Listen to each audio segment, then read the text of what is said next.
Welcome to Conversations Sin Miedo, a podcast where we break the stigma around mental health in the Hispanic community. I'm Sonia, and this is a safe space for open, honest conversations. Whether you're first generation, navigating cultural challenges, or just looking for a place to feel heard, we're here to talk about it all sin miedo y con corazón. Join me as we share stories, answer your questions, and create a community where vulnerability is celebrated. Let's start the conversation.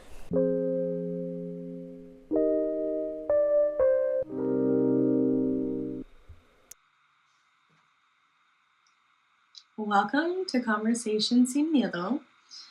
Today is a very special episode because I am doing this monthly segment that I want to pretty much do every Wednesday in the month of May because I've been slacking.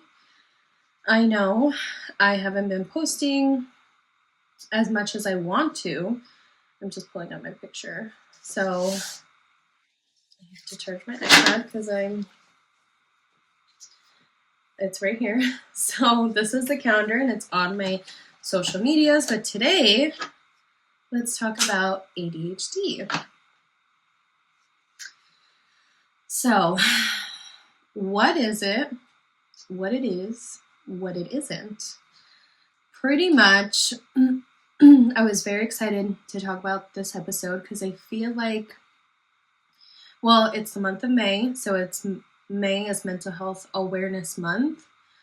It's not Mental Health World Day, it's Awareness Month overall May. So today is the first episode to kind of get that out.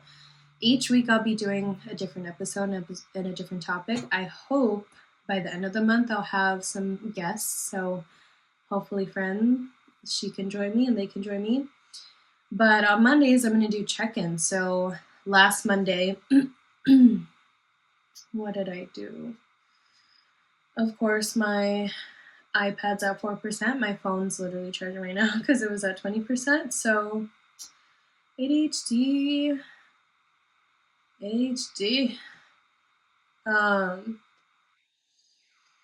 So I don't think that's to do with ADHD, but okay. So Monday check-in was mental health reset. What do you want to do to prioritize your mental health this month? How are you really feeling as we start a new month? And then write down 3 small goals that support your emotional well-being. So I shared on there, I said, I'm feeling like a mix of excitement and pressure because all this I wanted to do, and I'm like, life and everything I'm trying to do at once. There's so much I want to accomplish, but I also feel a little overwhelmed trying to balance it all.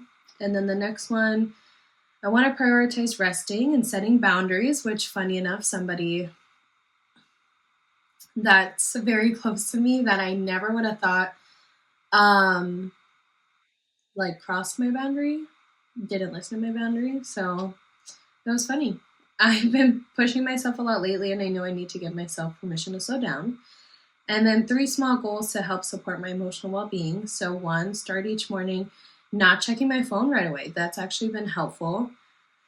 I mean, I'm going to be 100% honest. I think I don't check my phone for the first 5 minutes or so, and then I'm on my phone. Which, I'm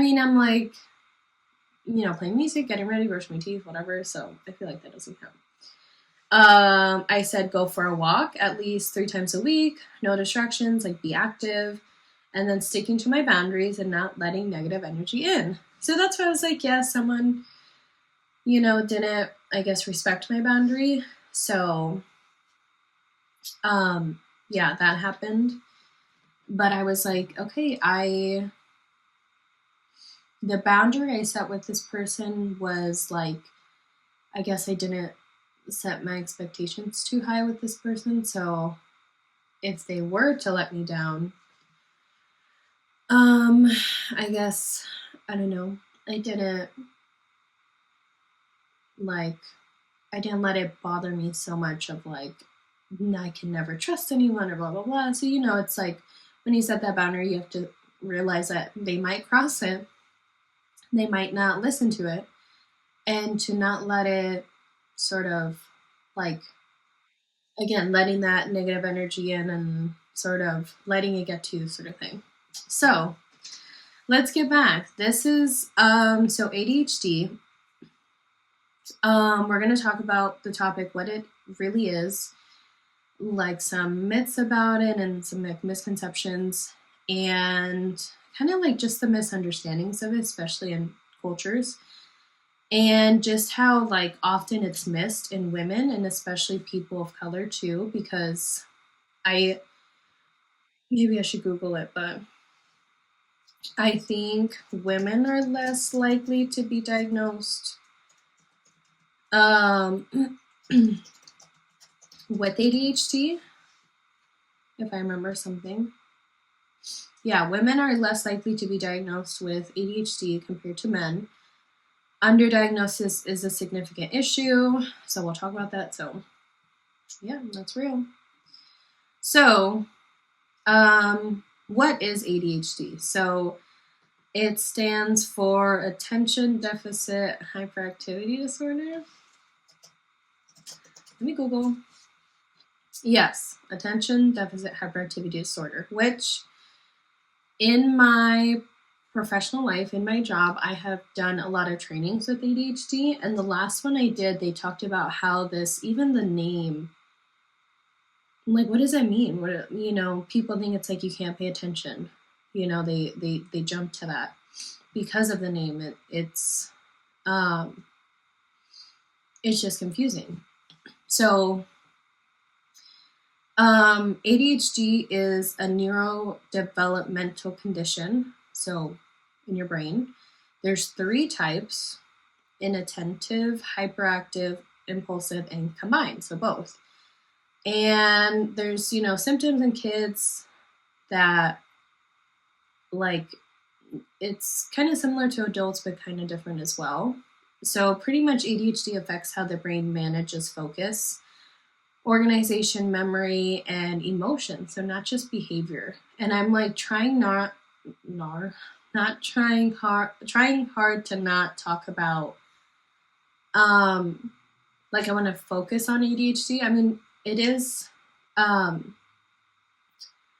when you see it in kids, especially like I work in a school setting too, so it's always those kids that are labeled like bad behavior that don't have not all the time, but this is my experience, that sometimes they're seen as like, well, they don't pay attention, they're getting in trouble, blah blah blah. And it's like, with ADHD, that can happen. And it's something that I feel like with more education can be very helpful to understand it and to really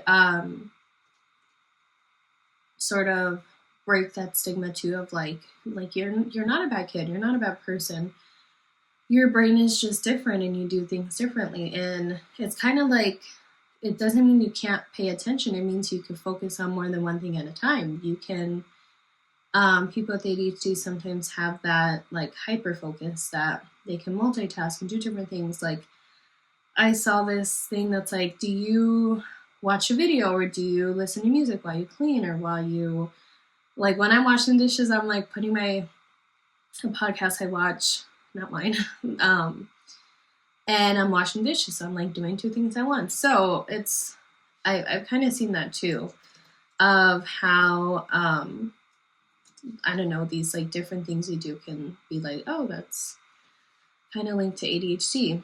So with that, it's like I said, it's not that you have bad behavior, it's just that like managing all that at once can be a lot. And so I really wanted to touch base on ADHD in women as well. So it could be undiagnosed, because I was looking this up, that pretty much mostly because like girls and like women go undiagnosed because they're not disruptive. They don't check that box, so they're not diagnosed.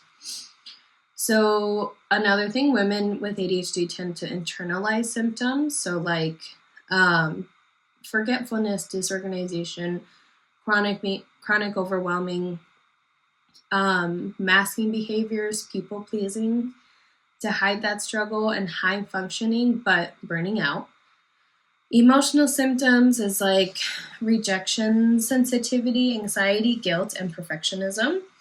Many women are diagnosed later in life, often after their child is diagnosed or when work or life becomes unmanageable. So, in my personal experience, like ADHD, growing up, I kind of knew about it, but it's like something like with mental health that we don't really talk about. And so I just thought it was like, you're like, have so much energy, blah, blah, blah. But again, there's like different types of ADHD. And so, it's like, okay, if it's like, well, you don't seem like you have ADHD, and it looks different for everyone. Everyone's different, So yeah, I feel like that makes sense. Like in women, it's undiagnosed because it's kind of like, we kind of like the same thing too, like trying to hold it all together and trying to do everything and not trying to ask for help, so it's kind of that way of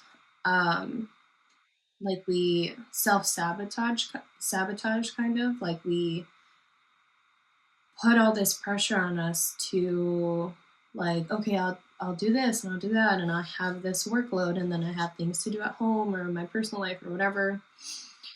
And it's like, well, I have to keep going. I can't sit still sort of thing, or I'm not to my goal yet. Like it's kind of like rushing and feeling like kind of overstimulated too and feeling overwhelmed. So it is, yeah, it's like I said, it's kind of falls under that umbrella. So when you are like if you've ever felt like you're constantly like falling behind, like no matter how hard you try to get forward, and you might feel like it's laziness, but it's ADHD. Like, oh, I could talk so much about this, but there's actually ADHD like paralysis. I think that's what it's called. But it's like you're like maybe you're laying on the couch like doom scrolling and you're just like, I gotta get up, I gotta do dishes, I gotta do laundry, I gotta do this, I gotta do that, and you're kind of like that is not what I put paralysis and it said parent glasses. I'm like, no. So ADHD paralysis is also known as freeze mode. So a state of overwhelming where individuals with ADHD struggle to start or complete tasks due to difficult focusing, managing emotions, and prioritizing information.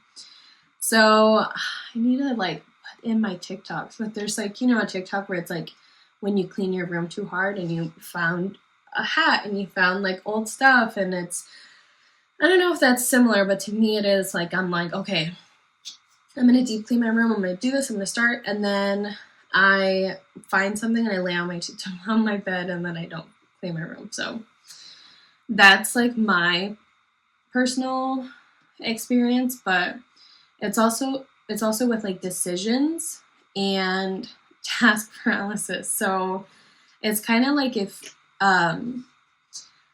someone's like, what do you want to go eat? And you're just like, well, I don't know, we could do this or we could do that. Even deciding where to eat or where to go or what to eat. And also, like there's something called task paralysis too. So like being unable to write an email or like a message because you fear it won't be perfect. So it kind of goes under that, like perfectionism and people pleasing and all this stuff. So yeah, there's a lot that falls into it. I mean, it's not, that's another thing too, which I think I've talked about before, is like, maybe I might, no, I was like, I try to keep myself organized, but something I want to say too is that when we, so like if someone I saw this on Mel Robbins' podcast, and she has the let them theory that I've talked about before. So she was saying how like people start off talking like, oh, I have anxiety, I can't do that. I have depression, I can't do that. Like they weaponize it to make it like I have anxiety, so I can't do this for you or do this for myself. And you're sort of like telling your brain like, well, I can't do that because of this. Like I'm not good enough because of this. And that's another thing too with ADHD. Like yeah, there is such thing as the paralysis thing, but I like argue with my husband over this, but I like you can't use that as a way to get out of things, right? Like I have ADHD, I can't go to work. Girl, you gotta go to work. You can't use it as a way to get out of things. Like if you're feeling depressed and you have no energy, like yeah, there's a difference, right? There's a difference of like I need to take a break. But if you're using it like against yourself, I think that's where you're like, okay, that's not what this is, sort of thing. You can't weaponize your whatever it is, like anxiety, ADHD, things like that. So that's something too that is hard, and especially for me that I'm like really trying to get out of that, like using that against myself in a way, and again kind of like self-sabotaging. So that's something I wanted to say too, is like we can't, like there are people that say like yeah, bad things happen, life sucks sometimes, like it's really hard when yeah, you get when life gives you lemons, sometimes you get them sour, bad, dirty lemons, and you have like the shit end of the stick, literally. So yes, those things happen, but you can't let that bring you down, sort of thing. It's kind of the same thing, and it's like some people are like, well, I have anxiety, so I can't be responsible, I can't be an adult, and I can't do these things A and B or whatever it is. And that's not what this is, because I like I said, in my experience, when I would say those things, I would just sort of fall into that, like, yeah, I can do this, sort of thing. Like, again, it's kind of going back to that mentality of like, well, I can't do it because of this, or I'm not good enough. It's kind of like in that perfectionism too, but some people, again, use that against other people. Like, I'm a shitty friend because I have anxiety. Wrong. That's not how that works. You're a shitty friend because you're a shitty person. Anxiety is like, well, like with ADHD, for example, like I'm always running late. So I'm like, all right, I have to my phone's recording, but I have 5 alarms to wake me up and wake me up to get to work. So, my 3rd alarm, it's like, okay, if I have an hour left to get to work, to drive to work and be there on time. And then it's kind of like counting down. And that's what really helps too. And especially when I work at work, a lot of my clients that I see that have ADHD, I work with elementary school age. So they really like timers. And that's what really helped me too. So going back to what I was saying, like, if I'm going to eat with my friends at 4, I'm like, okay, I know it's going to take me 30 minutes to get ready. So at 3:30, I'm going to get ready, but then that gives me enough time to drive there or whatever. So it's kind of about like, okay, since I have this, I need to work with it, not against it. Okay, so getting off that tangent. So a lot of myths that come with ADHD is people just are like, well, just like focus more, just pay attention, as like if it's easy to like switch in your head, like just focus. The next one, that's not ADHD, they're just being lazy or emotional. So again, it kind of goes back to that stigma of mental health and how, well, if I can't see it, it's not true sort of thing. And like I said, yeah, some people have also different types of ADHD in it. They might have other things on top of that, or, no one person is the same. So it just goes back to that people judging and like, kind of comparing themselves like, well, I had this shit on the end of the stick and I did this and I did that. And it's like, okay, that's good for you, but it's what works for you might not work for someone else.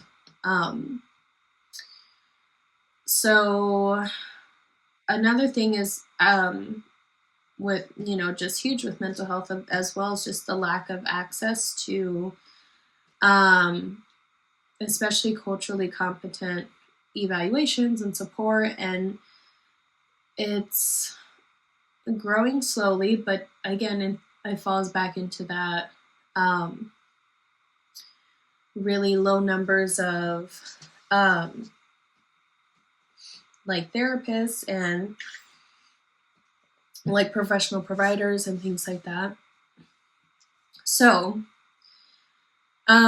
seeking diagnosis, support, and treatment.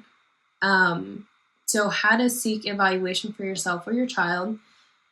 Do not Google, did not do like, do I have ADHD or blah, blah, blah. Like, you really need to go to a professional. If you see a video on TikTok, I mean, yes, I do that sometimes too, but people self-diagnose too much. Like, I'm feeling sad, I'm depressed. Like, you can have like a depressive episode, but sometimes, it's like we just jump to this conclusion.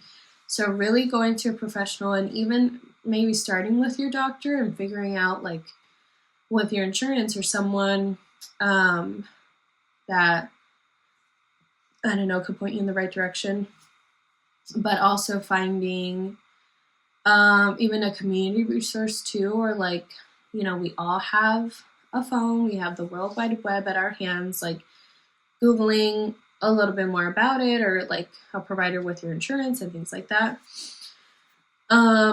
Especially if you want to, maybe if you have a kid and you want to seek something for them, finding someone for their age too, in that age group. So another thing, yes, it is important to kind of like not self-diagnose, but kind of say like, wait, these are some things that like I've noticed, or I have, I don't know, have been bothering me. Like, yeah, having a list of that could be very helpful. So, your input, but also understanding the clinical input too, and their side of the professional. The importance of professional support too, like therapy, is again very important too. A lot of the times with, and I'm trying not to, I mean, we could talk about it again, but with children, it's, just with everything, like there's a lot of pill pushing and taking medicine, and sometimes that medicine, yeah, it could be helpful, but then the child might have different side effects. There's always that too. And a lot of parents think like, well, I don't want my kid taking medicine or whatever. And it's something that, they're not going to be on it all the time. Let me fix my posture. It's something to try and like sort of weed out and kind of think like, okay, this didn't work, maybe try this one. And a combination of medicine and therapy does really help too. Like there's so much behind how that could be really helpful and be very like, what's it called? Like, like a big support team to help you get through that sort of thing. What else? What was I thinking about? Yeah, like meds and things like that. So, some strategies to help you, like I said, alarms and timers, like putting my alarm, I'm like, okay, I'm going to sit on this couch for 10 minutes and then I'm going to get up. I have a timer on like TikTok, like, okay, you've been scrolling too long, blah, blah, blah. That could be really helpful too, especially with ADHD. It's very, with time and hold. The train is passing by.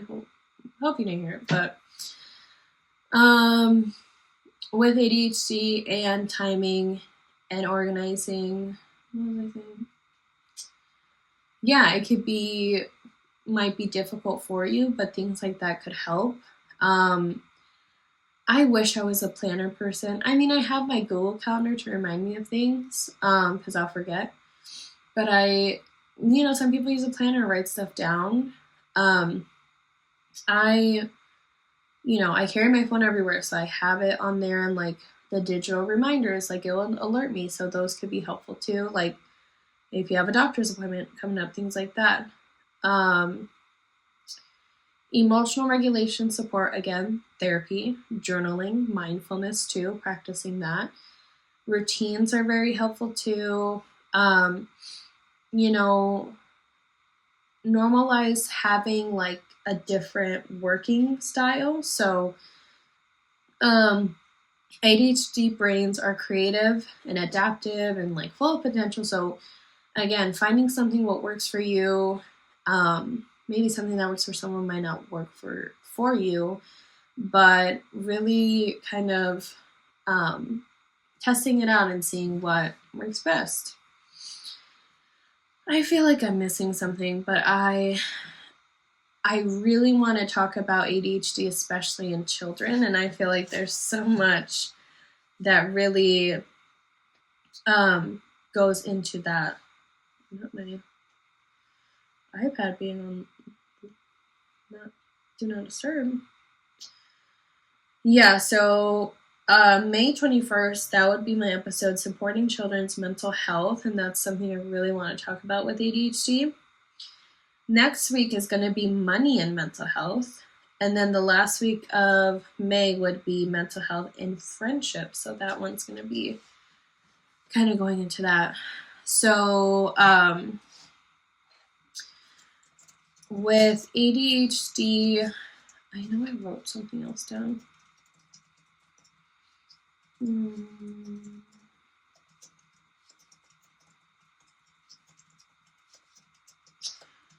I thought I saved something on here. So I guess the big takeaway with ADHD is that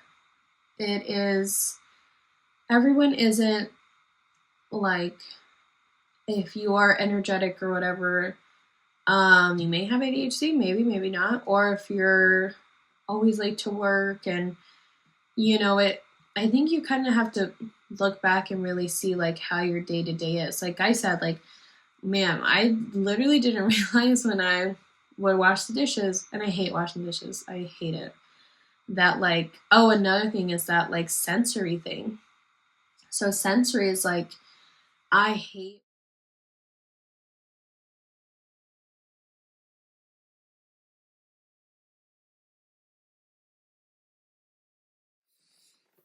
So my iCloud storage is 0. Don't got any more. I'm going to try to record this. I said a lot of things. It only recorded the first 17 minutes and I talked for like 35. So, I was talking about sensory. Thank goodness I write notes and let me see where I was back. So, I think I talked about that. Man. I watched the video back. I said like 700 times. So that was really funny. So I'm trying to remember what else I was saying, but the gist of it is if you um use these tools and oh, I was talking about sensory. Hold on, let me go back to that. So when you're feeling so for me, I don't like to touch sand. I don't like to feel um dry, or I don't like my feet to feel dry. It's super weird. But when I feel like that, I get overstimulated, kind of like feeling overwhelmed, and that can happen with people with ADHD.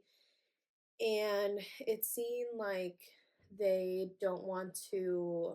I guess they don't want to do anything, or they don't want to. Like if I feel that way, I'm like, oh, I'm not going to do this. I don't want to do this at all. So it's kind of like a sensory thing too, a sensory sensitivity that when you feel like that and you get overwhelmed, feeling overwhelmed, what you could do, how you can control that and work on it. So that's something else too, even with like if you're feeling overwhelmed in a big space and like there's a lot of people at a busy store,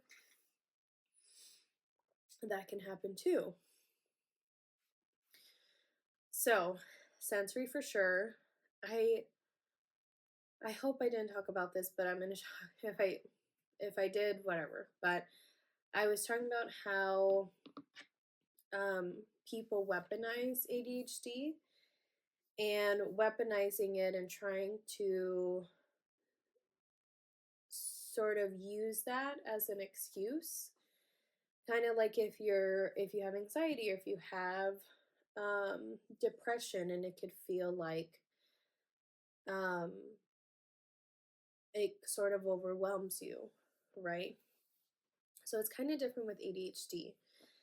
And with that, I think I talked about the paralysis and stuff too, but it's very tricky trying to get out of that. And really, it goes back to having that self compassion with yourself and not, doing that perfectionism sort of thing of like, I have to get this done, I have to do this, and I can't mess up, I can't um,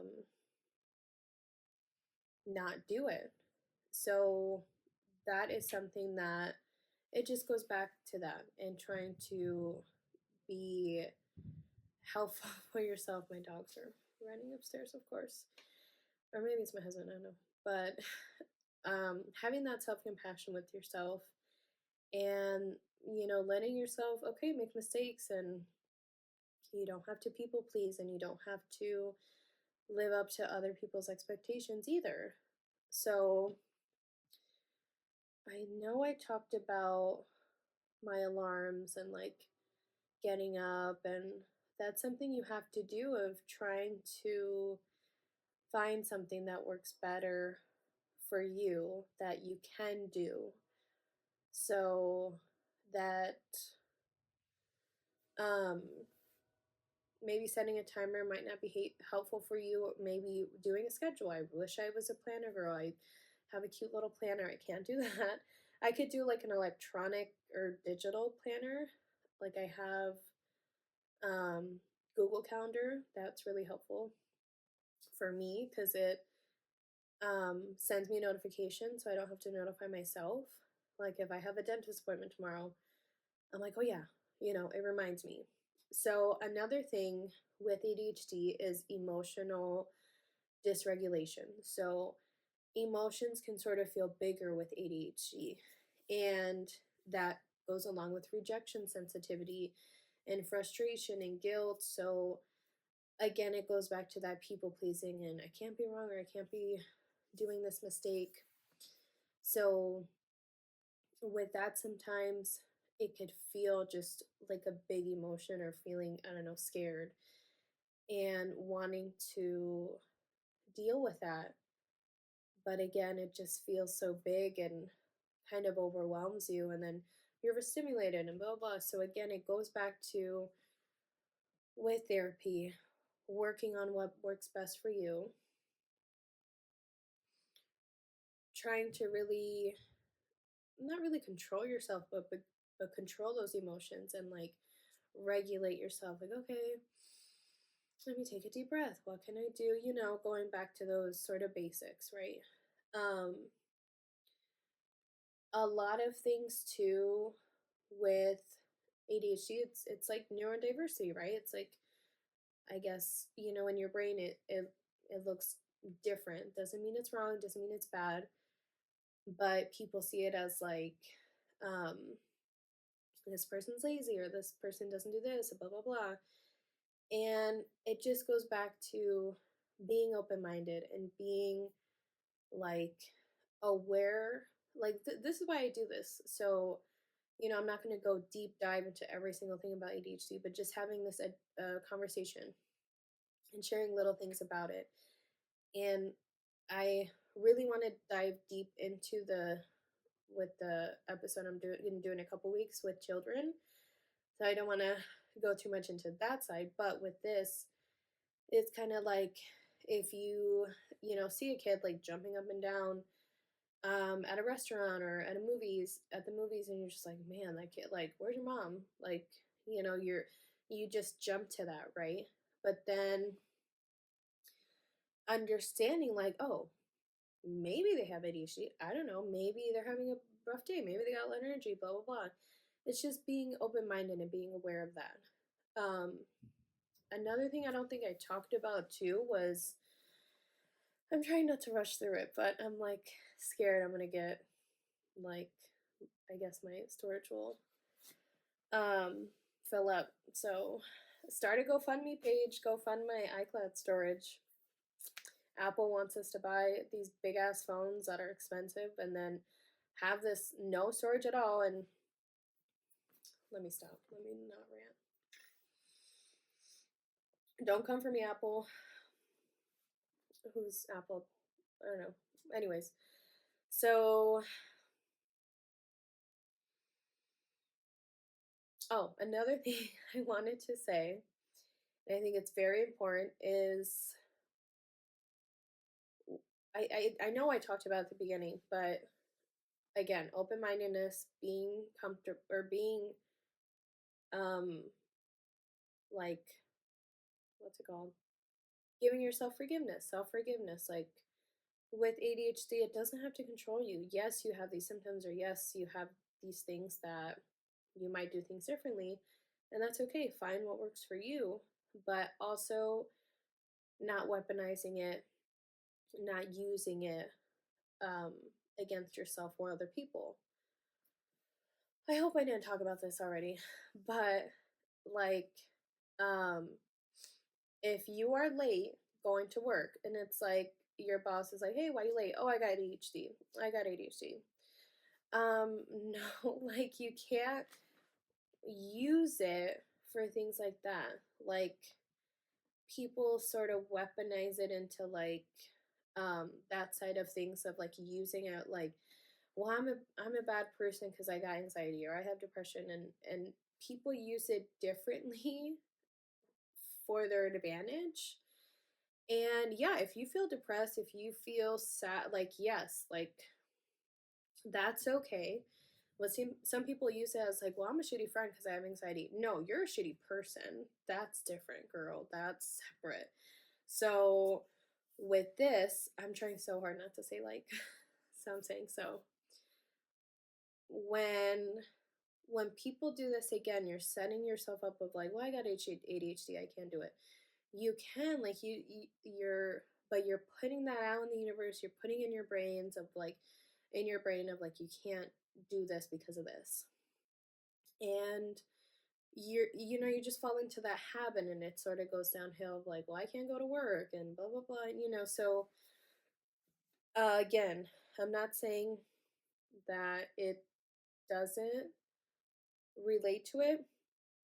I'm saying that, like, you can work on controlling it and can work on how to manage it. Again, with maybe taking medicine, maybe having medication, or doing therapy. Both of them combined can be very helpful. but you just have to try and figure out what works best for you. I feel like I hope I didn't repeat myself. Um, I'm going to um, really be engaged this month, and I really want to do. I have the calendar up on my phone, so I really want to do um, a giveaway May 16th, since that is Mental Health Awareness Day. I put it on my calendar on my social media. Yeah, so May 16th, but I really want to do a live Q&A, so like answer questions and talk to people. And when I do that, I will announce the giveaway winner. So let me know. Maybe I'll do a Amazon gift card, or I don't know, something cute or whatever. Maybe a Stanley, I don't know. So please look out for that. I'm very excited for this month, and I set these goals for myself to like follow through on doing these episodes and being more active, and yeah, active in my podcast. So I hope I didn't miss anything. Yeah, but I appreciate all of you. I really appreciate the support and watching. Thank you for, it was just technical difficulties. Again, please donate to my GoFundMe page of getting my life together. So just kidding. I don't have one, but not yet. So yeah, that'll do it. So please like my Facebook and my Instagram, and whatever you're watching on YouTube, please subscribe, or on Spotify, share with a friend. I do appreciate all of you. I do this for us. I do this for us to have this conversation. So thanks again for listening, and we'll see you next week. Bye.